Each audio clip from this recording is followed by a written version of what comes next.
So if you just take a minute to fill out what's going around, answer it as honestly as possible. You don't have to share it with anybody. I will ask you to share your answers later if you're comfortable and you feel like doing so.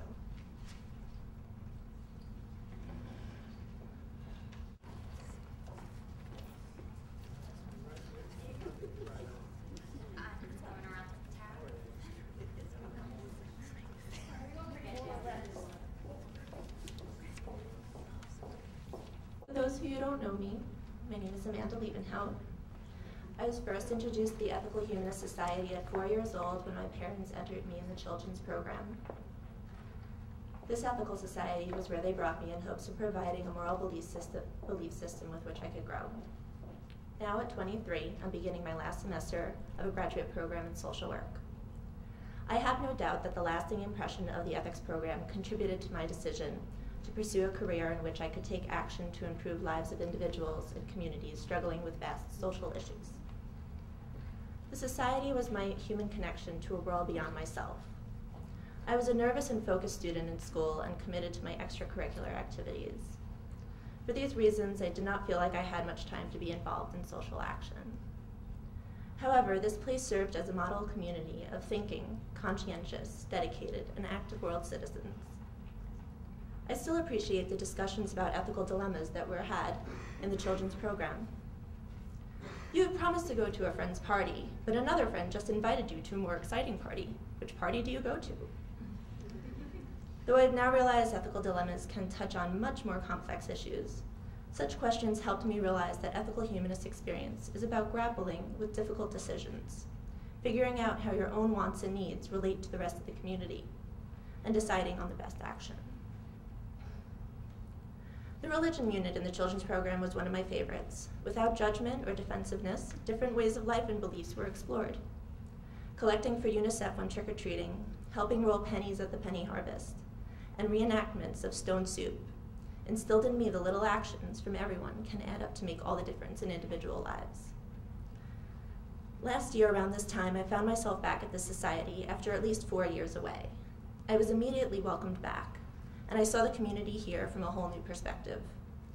I saw it as a critical influence on who I am and am still becoming, and holding the potential to support me and others in pursuit of contributing to the human cause. My passion currently lies with improving educational systems, or at least improving a few individual lives in the process. I hope to provide children with an education similar to what I found at the Ethical Society. I'm realizing that with all the requirements of standardized testing, the academic requirements and new technologies that children have to learn, the pressures of the school environment may, to some extent, neglect some of the most important lessons of growing up. Lessons like accepting others' experiences and beliefs, learning from these differences, and recognizing that there is a common human experience that we can all relate to are left up to chance. In some ways, I view social work as ethical humanism in a professional form. At the core of both practices are the values to do your best at understanding the person in front of you, relating their experience to the common human experience, and acting towards improving common experience through action. I have spoken with homeless people who have been brought to court for panhandling, gay youth in foster care, and elementary school children in the midst of poverty. In each of their stories is a desire to feel respected and understood, and enough reason to keep me motivated to push for change. One observation in my first year and a half of studying social work is that the profession struggles at times to define itself. Social work may be important to those that understand it, but others often don't recognize it as important.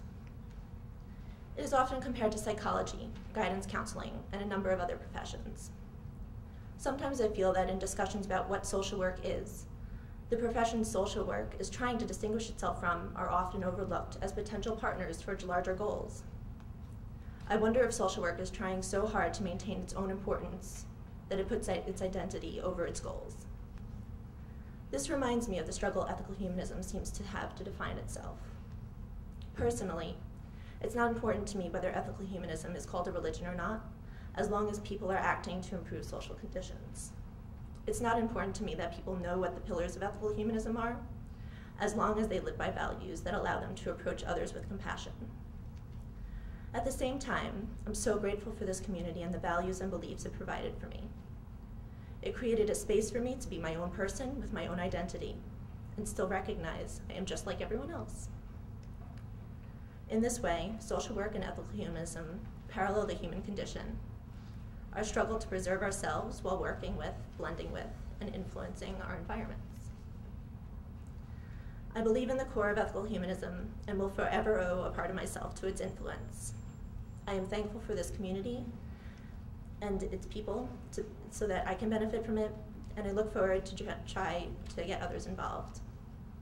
Since my time back here, I have been helping with the children's program. I so enjoy my time with them and seeing them engaging in lessons that I remember from my childhood. I'm excited that the future of the Ethical Society is creating a space for young adults to contribute to social action during transitional and often unstable years. And I look forward to trying to get more people of all ages involved in the society here at Long Island, continuing to learn from each other and promote values that everyone can benefit from. So hopefully all of you filled out the papers that I passed around. This was an effort to demonstrate that everyone has something to contribute. This was an exercise that a professor in one of my classes gave out. He said that it represents what we try to give back to the people in our community. And you can decide for yourselves if this holds true, but I do think that it holds true that our unique experiences will influence what we decide to offer to others. And since we all have unique experiences, we all have something to offer. So if any of you would like to share what you wrote on your piece of paper, whether it fits what my professor said it should illustrate or not, please feel free to share now. I wish when I was younger I had more acceptance of different people. Thank you. I wish when I was younger I had more guidance about life planning and less violence in my life.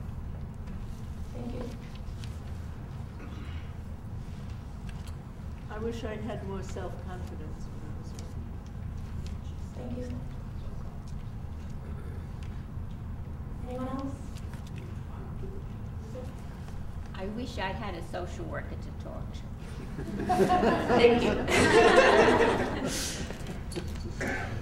I wish that I had more time to be a kid rather than having to grow up so quickly.